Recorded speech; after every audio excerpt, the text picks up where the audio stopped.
You've laid out the argument in the book in a very interesting way, where you say that there are essentially three questions you've set out to answer.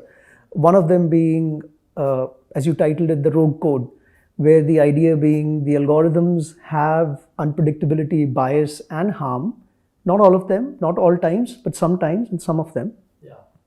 The next question you go on to is, you've looked into the mind of the algorithm. That's very interesting that you mention it this way. And the third being, how do we tame the code? Yeah. Can you take us through, in a short span, if you can just take us through some nuance of these three points?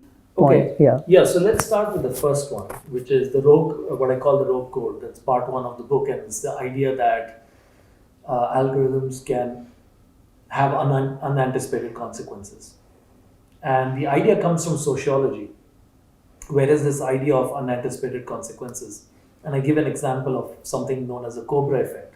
Yeah. And that comes from actually India. And legend has it that there was a British officer who wanted to tame the menace of cobras in Delhi, and announced a bounty for whoever brings a cobra head, killed cobra, and they would collect this bounty. Yeah. And people started collecting these cobra heads and collecting the money, and then at some point some savvy entrepreneur said, why am I going and hunting for cobras and killing them and bringing it? Let me farm the cobras and produce these cobra heads. And so the people started doing that.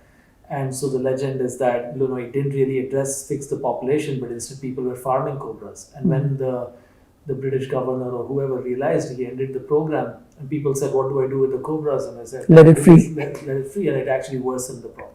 Yeah. And we don't know how true that is. It's a legend that's been around for a while. Yeah. But the point is, you're trying to do something and the reverse happens. And so I give a few examples in the book. For one instance is algorithms used in courtrooms in the US, where judges are asked to consult algorithms before making sentencing or bail decisions. And these algorithms predict what is the likelihood that this defendant will reoffend. And so they use that to make sentencing decisions. But it turns out those algorithms had race biases in them, and were more likely to falsely predict future criminality in African American defendants. There's another example I point out, which is like Amazon using resume screening algorithms, using machine learning to do that, and turned out it had a gender bias. So I start off the book with, hey, all of these things can go wrong. Right. And so we need to understand why this happens, and then how do we fix this?